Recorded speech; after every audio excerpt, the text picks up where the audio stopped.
Hello everyone, I am Shalini Singh and welcome back to achieve it. आज हम पढ़ेंगे class 10th की इकोनॉमिक्स का सेकंड चैप्टर, जिसका नाम है भारतीय अर्थव्यवस्था के क्षेत्रक। तो सबसे पहले हम ये जान लेते हैं कि इस चैप्टर में बेसिकली हम लोग को पढ़ना क्या क्या है। तो आपको यहाँ पे दिया गया है कि इसमें आपको तीनों जो क्षेत्रक होते हैं हमारी अर्थव्यवस्था के, उनके बारे में जानना है। कौन से वो तीनों क्षेत्रक हैं? हमारा प्राथमिक क्षेत्रक, द्वितीयक क्षेत्रक और तृतीयक क्षेत्रक। ठीक है, तो इनके बारे में हम जानेंगे। हम पढ़ेंगे कि ये जो तीनों सेक्टर्स हैं, यानी कि ये जो तीनों क्षेत्रक हैं, हमारी अर्थव्यवस्था में कितने ज़्यादा इम्पोर्टेंट है और ये कैसे अपनी भूमिका निभाते हैं।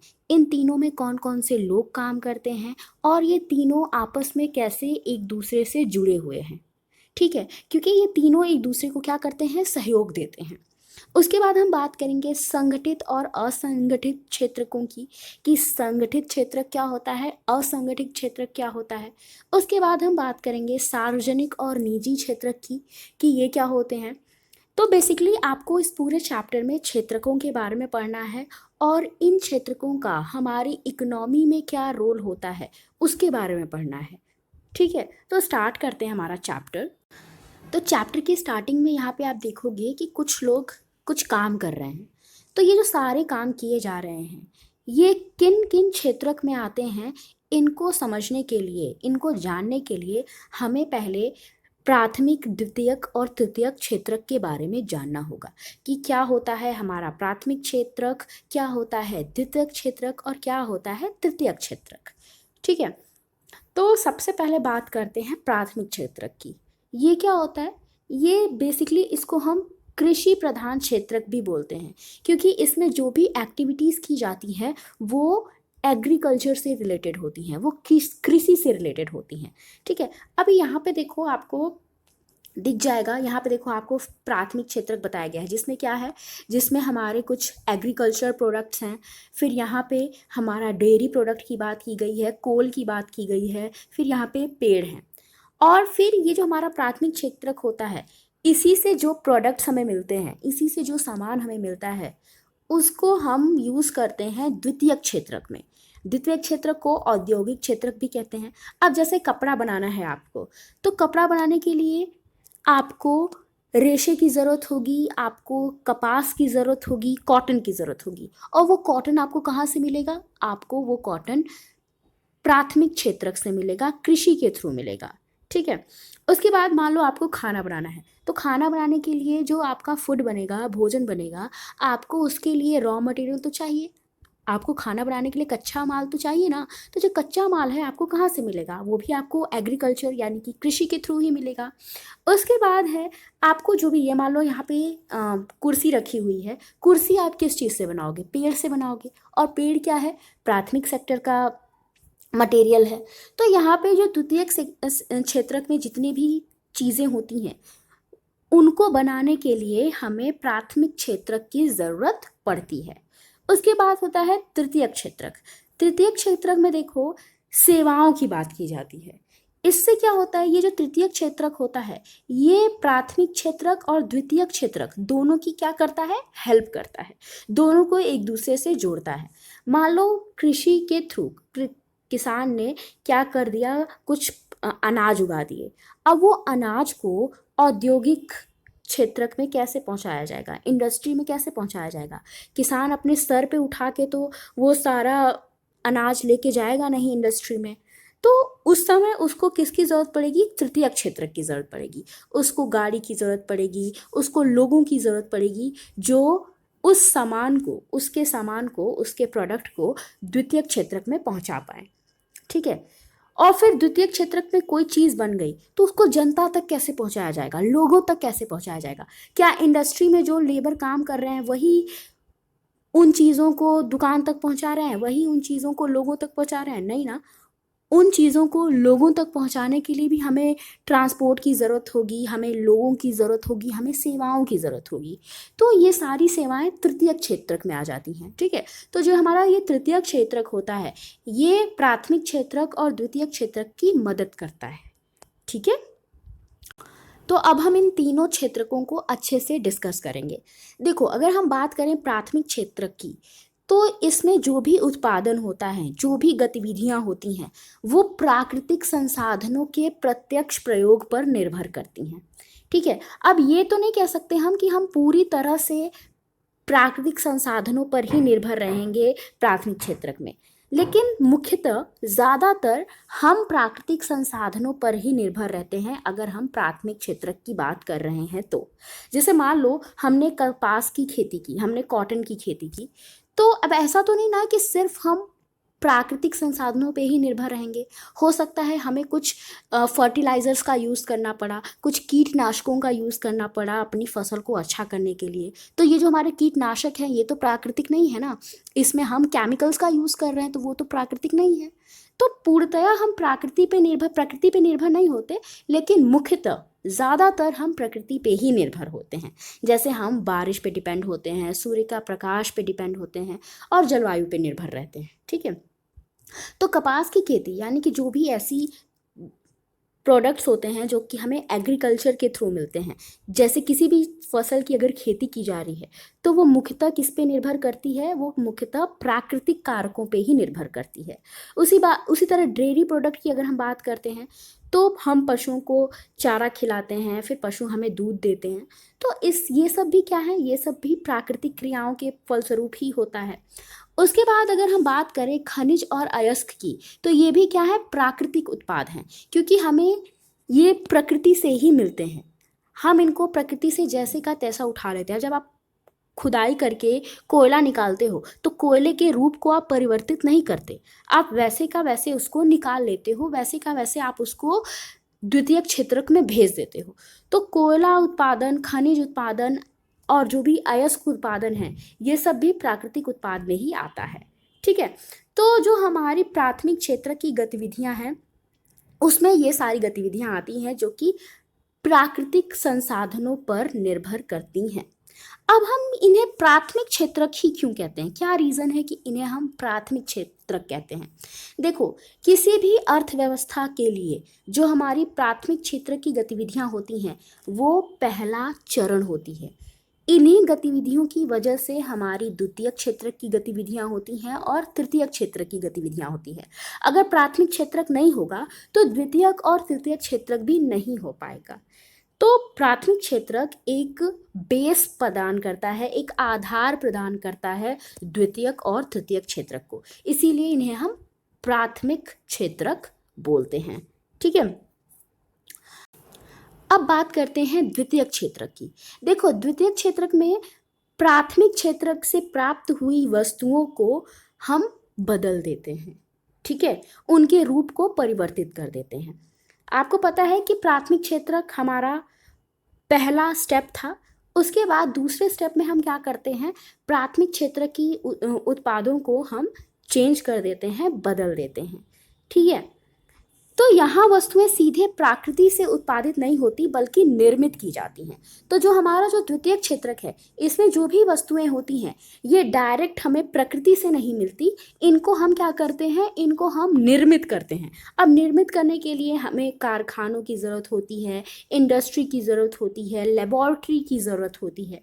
ठीक है, जैसे मान लो कपास मिल गया आपको, कपास आपने कैसे उगाया, आपने उसको प्राकृतिक संसाधन के थ्रू उगाया, आपने प्राथमिक क्षेत्रक में कपास को उगा लिया। अब कपास को आपने भेजा कहाँ पे, द्वितीयक क्षेत्रक में। अब द्वितीयक क्षेत्रक में क्या होगा, उस कपास से कपड़ा बनाया जाएगा।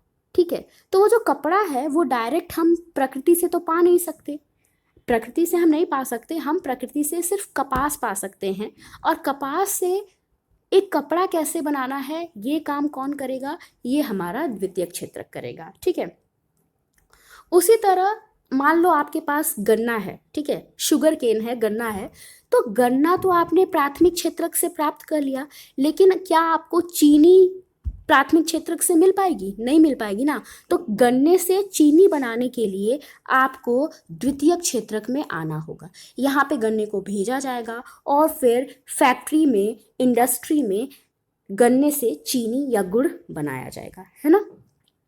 उसके बाद बात करते हैं हमारे तृतीय क्षेत्रक की। और देखो हमारा जो द्वितीय क्षेत्रक है ना, इसको औद्योगिक क्षेत्रक भी कहते हैं। क्यों कहते हैं? क्योंकि इसमें इंडस्ट्री की बात होती है। ठीक है, उसके बाद है हमारा तृतीय क्षेत्रक। प्राथमिक और द्वितीय क्षेत्रक के अतिरिक्त आर्थिक गतिविधियों की तीसरी कोटि भी है, जिसको हम तृतीय क्षेत्रक कहते हैं। ठीक है, और इसमें देखो तृतीय क्षेत्रक में किसी तरह का उत्पादन नहीं होता। आपने देखा है कि जो पहले के दो क्षेत्रक थे, मतलब कि प्राइमरी क्षेत्रक और द्वितीय क्षेत्रक, इन दोनों में क्या होता था? उत्पादन होता था। ठीक है, लेकिन तृतीय क्षेत्रक में ऐसा नहीं होता। तृतीय क्षेत्रक क्या करता है? वो हमारे प्राथमिक क्षेत्रक और द्वितीय क्षेत्रक की हेल्प करता है। ठीक है, देखो लिखा है, ये गतिविधियां स्वतः वस्तुओं का उत्पादन नहीं करती, बल्कि उत्पादन प्रक्रिया में सहयोग या मदद करती हैं। ठीक है, जैसे प्राथमिक और द्वितीय क्षेत्रक द्वारा उत्पादित वस्तु को थोक एवं खुदरा विक्रेता को बेचने के लिए ट्रकों और ट्रेनों द्वारा परिवहन करने की जरूरत होती है ना। मान लो प्राथमिक क्षेत्रक में कोई चीज उगाई गई या द्वितीय क्षेत्रक में कोई चीज बनाई गई, तो उसको मार्केट में कैसे भेजा जाएगा? उसको मार्केट तक भेजने के लिए हमें लोगों की ज़रूरत पड़ेगी, हमें ट्रांसपोर्ट की ज़रूरत पड़ेगी। तो उसी की बात की जा रही है। उसके बाद अगर आपको व्यापार को और अच्छे से करना है, तो आपको टेलीफोन पर एक दूसरे से बात करना होगा, बैंक से कर्ज लेना होगा। आपने देखा होगा कि कभी कभी कृषि के लिए भी हम बैंक से कर्ज लेते हैं, अपनी इंडस्ट्री को बढ़ाने के लिए भी बैंक से कर्ज लेते हैं। तो बैंक भी हमारा तृतीय क्षेत्रक हो गया, क्योंकि बैंक क्या कर रहा है? हेल्प कर रहा है हमारे प्राथमिक सेक्टर की और हमारे द्वितीयक सेक्टर की। ठीक है, उसके बाद इसीलिए ये जो हमारा तृतीयक क्षेत्रक होता है, इसको सेवा क्षेत्रक भी बोलते हैं। क्यों सेवा क्षेत्रक बोलते हैं? क्योंकि ये सेवा प्रदान करता है प्राथमिक और द्वितीयक क्षेत्रक को। तो आई होप आपको तीनों सेक्टर्स जो भी हैं हमारी इकोनॉमी के, आपको वो समझ में आए होंगे। ठीक है, अब देखो यहाँ पे लिखा है, सेवा क्षेत्रक में कुछ ऐसी अपरिहार्य सेवाएं भी हैं जो प्रत्यक्ष रूप से वस्तुओं के उत्पादन में सहायता नहीं करती। जैसे कुछ सेवाएं होती हैं जो कि प्रत्यक्ष रूप से सहायता नहीं करती। जैसे देखो आपका क्या होता है, आपका जो बैंक होता है वो प्रत्यक्ष रूप से सहायता करता है, वो एक किसान को लोन दे देता है, तो वो सहायता कर रहा है। उसी तरह ट्रांसपोर्ट भी सहायता करता है, क्योंकि वो एक सामान को दूसरे स्थान तक पहुंचाता है। लेकिन कुछ ऐसे सेवाएं भी होती हैं जो डायरेक्टली आपका सहयोग नहीं कर रही होती हैं, लेकिन वो किसी न किसी तरह से आपकी सहायता करती हैं। जैसे हमारे टीचर्स हो गए, डॉक्टर्स हो गए, धोबी, नाई, मोची, वकील, ये सारे क्या हैं? ये लोग व्यक्तिगत सेवाएं देते हैं। ठीक है, लेकिन फिर भी ये आपको उस समय तो नहीं लगेगा कि आपके लिए कुछ हेल्प कर रहे हैं, लेकिन जैसे जैसे समय बीतेगा आपको समझ में आएगा कि ये लोग भी आपको क्या देते हैं? सेवाएं देते हैं। ठीक है, वर्तमान समय में सूचना प्रौद्योगिकी पर आधारित कुछ नवीन सेवाएं, अब आजकल थोड़ा सा हमारी इंफॉर्मेशनल टेक्नोलॉजी आगे बढ़ी है, तो कुछ नई सेवाएं भी आ गई हैं, जैसे internet cafe, ATM, call centre, software companies, और ये सारी चीज़ें भी हमें क्या करती हैं? सेवाएं प्रदान करती हैं। ठीक है, अब बात करेंगे हमारे नेक्स्ट टॉपिक की, जिसका नाम है तीन क्षेत्रकों की तुलना। हमने ये तीनों क्षेत्रक तो पढ़ लिए कि क्या होता है हमारा प्राइमरी सेक्टर, क्या होता है हमारा सेकेंडरी सेक्टर, और क्या होता है हमारा टर्शरी सेक्टर। ठीक है, अब इस पार्ट में हम ये देखेंगे कि ये जो तीनों क्षेत्रक हैं ये हमारी अर्थव्यवस्था में कैसे हेल्प कर रहे हैं, कौन सा क्षेत्रक कितना ज़्यादा काम कर रहा है और कौन से क्षेत्रक में कितने ज़्यादा लोग काम कर रहे हैं। ठीक है, कौन सा क्षेत्रक बड़ा होता है, कौन सा क्षेत्रक छोटा होता है, इनकी बात करेंगे हम। तो यहाँ पे है, प्रत्येक क्षेत्र की विविध वस्तुओं और सेवाओं की हम गणना कैसे करते हैं और कुल उत्पादन को कैसे जानते हैं। कैसे हम गणना करेंगे कि किस सेक्टर में कितनी वस्तुओं का उत्पादन हुआ और कुल उत्पादन में इन तीनों सेक्टर का क्या सहयोग था, इसके बारे में हम पढ़ेंगे। आप सोचते होंगे कि हजारों की संख्या में उत्पादित वस्तुओं और सेवाओं की गणना करना असंभव कार्य है। यह न केवल वृहद कार्य है, बल्कि आप आश्चर्यचकित भी होंगे कि हम कारों और कंप्यूटरों, किलो और फर्नीचरों की संख्या का योगफल कैसे कर सकते हैं। ये अत्यंत बेतुकी बात है। देखो, अगर आपने किसी सेक्टर में है और आपने क्या किया कि आप तुलना किए कि इस सेक्टर में इतनी चीज़ें बनाई जा रही हैं। मान लो मैंने किसी सेक्टर में 100 कारें बनाई जा रही है, कोई बहुत बड़ी कंपनी है, कार की कंपनी है, उसने 100 कार बनाई, ठीक है। उसी जगह पे एक फर्नीचर की कंपनी है, उसने 100 फर्नीचर बनाए, ठीक है। 100 कारें बनाई गई, 100 फर्नीचर बनाए गए। तो आप सोचोगे कि उत्पादन तो दोनों में बराबर हुआ है, यहाँ पे भी 100 चीज़ें बनाई गई हैं, यहाँ पे भी 100 चीज़ें बनाई गई हैं, लेकिन क्या दोनों का पैसा बराबर होगा? नहीं ना। कार का पैसा ज़्यादा होगा। क्यों ज़्यादा होगा? क्योंकि उसमें यूज़ की गई चीज़ें जो हैं वो ज़्यादा ही महंगी हैं। तो बेसिकली कितना उत्पादन हुआ उसकी गणना तो हम करते ही हैं, लेकिन उत्पादन जो हो रहा है उस चीज़ की क्वालिटी क्या है, उस चीज़ से हमारी अर्थव्यवस्था को कितना लाभ हो रहा है, इसकी गणना भी की जाती है। तो आप कार के उत्पादन को फर्नीचर के उत्पादन के बराबर नहीं बोल सकते। दोनों क्या हैं? अलग अलग हैं, है ना। तो ये चीज़ हम देखेंगे। देखो, आप बिल्कुल सही सोचते हैं। इस समस्या के समाधान के लिए आपको अब लगेगा कि ये सारी बहुत समस्या है, कैसे हम दोनों उत्पादनों को, दोनों चीज़ों को हम बराबर कर सकते हैं? नहीं कर सकते ना। फिर कैसे हम जानेंगे कि किस सेक्टर में ज़्यादा उत्पादन हुआ है? उत्पादन तो दोनों में बराबर हुआ है, लेकिन पैसे दोनों को क्या मिलेंगे? अलग अलग मिलेंगे।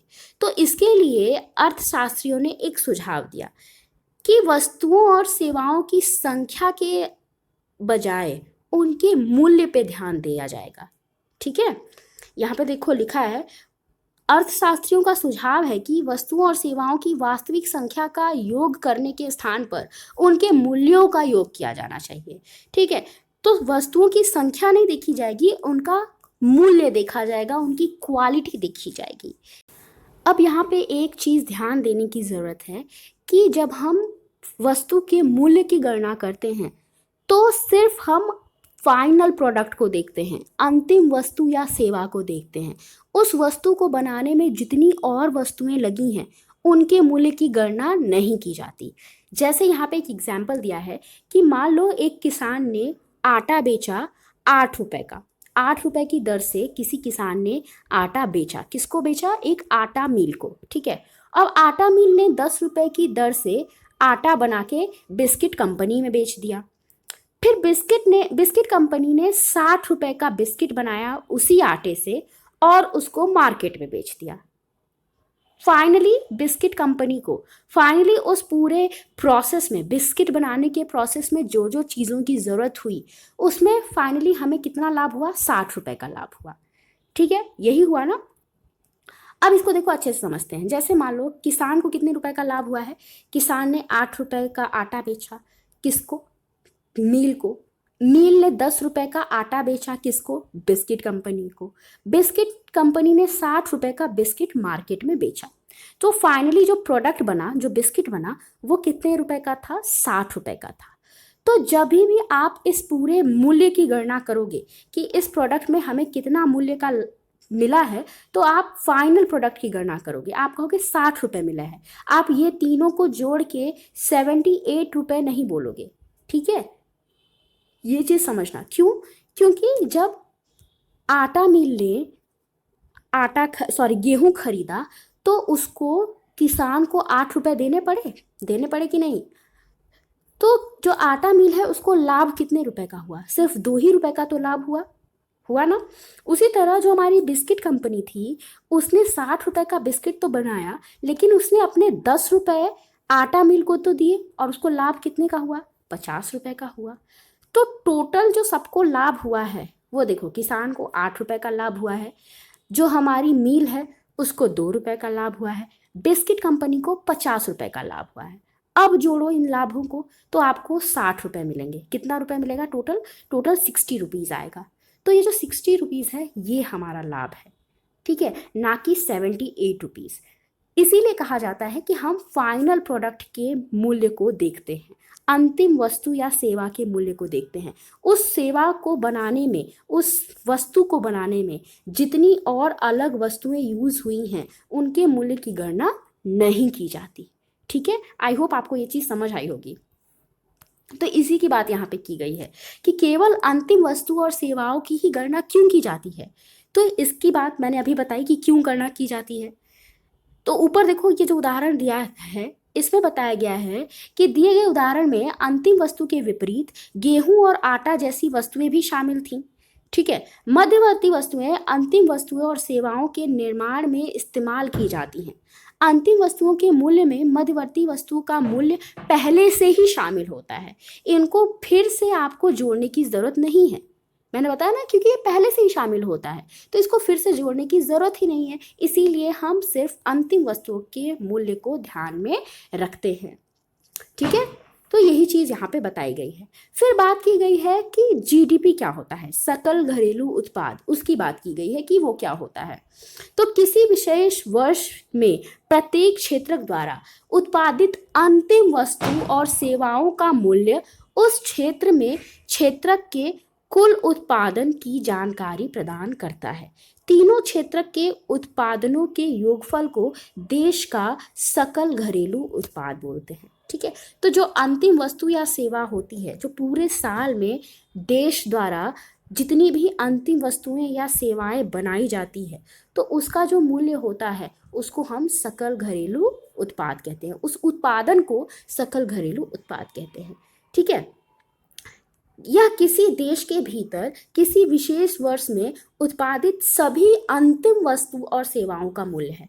ठीक है, अंतिम वस्तु, ध्यान रखना, अंतिम वस्तु और सेवाओं का मूल्य है। उस अंतिम वस्तु को बनाने में जो वस्तुएं यूज हुई हैं उनका मूल्य नहीं है। ठीक, तो सकल घरेलू उत्पाद अर्थव्यवस्था की विशालता को प्रदर्शित करता है। जितना आपकी जीडीपी अच्छी होगी उतना आपको पता चलेगा कि उतनी अच्छी आपकी अर्थव्यवस्था है। ठीक है, फिर है कि भारत में सकल घरेलू उत्पाद मापन जैसा कठिन कार्य केंद्र सरकार के मंत्रालय द्वारा किया जाता है। ठीक है, सकल घरेलू उत्पाद का मापन कौन करता है? हमारी केंद्र सरकार करती है। यह मंत्रालय राज्यों और केंद्र शासित क्षेत्रों के विभिन्न सरकारी विभागों की सहायता से वस्तुओं और सेवाओं के कुल मूल्य और उनके मूल्य से संबंधित सूचनाएं एकत्र करता है, तब जीडीपी का अनुमान लगाया जाता है।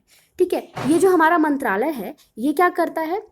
ये पूरे जितने भी प्रोडक्ट्स हैं उनके बारे में जानकारी इकट्ठा करता है, उनका मूल्य जानता है और फिर उसके आधार पे वो जीडीपी यानी कि सकल घरेलू उत्पाद का अनुमान लगाता है। ठीक है, उसके बाद यहाँ पे कहा गया है क्षेत्रकों में ऐतिहासिक परिवर्तन। ये क्या है? सामान्यतः अधिकांश विकसित देश में के इतिहास में यह देखा गया है कि विकास की प्रारंभिक अवस्था में प्राथमिक क्षेत्रक ही आर्थिक सक्रियता का सबसे महत्वपूर्ण क्षेत्र रहा है। जब भी कोई भी कंट्री विकसित होती है उस समय क्या होता है, जो हमारा प्राथमिक क्षेत्रक होता है वही सबसे ज़्यादा इम्पॉर्टेंट होता है। अगर प्राथमिक क्षेत्रक नहीं रहेगा तो द्वितीयक क्षेत्रक भी नहीं हो पाएगा और तृतीयक क्षेत्रक भी नहीं हो पाएगा। ये दोनों क्षेत्रक काम ही नहीं कर पाएंगे अगर प्राथमिक क्षेत्रक नहीं होगा तो। ठीक है, तो जैसे जैसे हमारा प्राथमिक क्षेत्रक बढ़ता गया वैसे वैसे द्वितीयक क्षेत्रक भी आया, फिर द्वितीयक क्षेत्रक के आने के बाद तृतीयक क्षेत्रक भी आया। ठीक है, तो ये बताया गया है कि कैसे परिवर्तन हुआ। ठीक है, तो ये सारी चीज़ें हैं। इसके बाद यहाँ पे हमने पढ़ना है भारत में प्राथमिक, द्वितीयक और तृतीयक क्षेत्रक। अभी तक तो हमने जनरल लेवल पे बात की, हर कंट्री की बात की, लेकिन अब हम बात करेंगे हमारे इंडिया की कि इंडिया में प्राथमिक, द्वितीयक और तृतीयक क्षेत्रक क्या होते हैं। तो इसको हम नेक्स्ट वीडियो में पढ़ेंगे। आई होप जो भी हमने आज पढ़ा वो आपको समझ में आया होगा। समझ में आया हो तो वीडियो लाइक कर देना, शेयर कर देना और चैनल को सब्सक्राइब कर देना। Thank you for watching.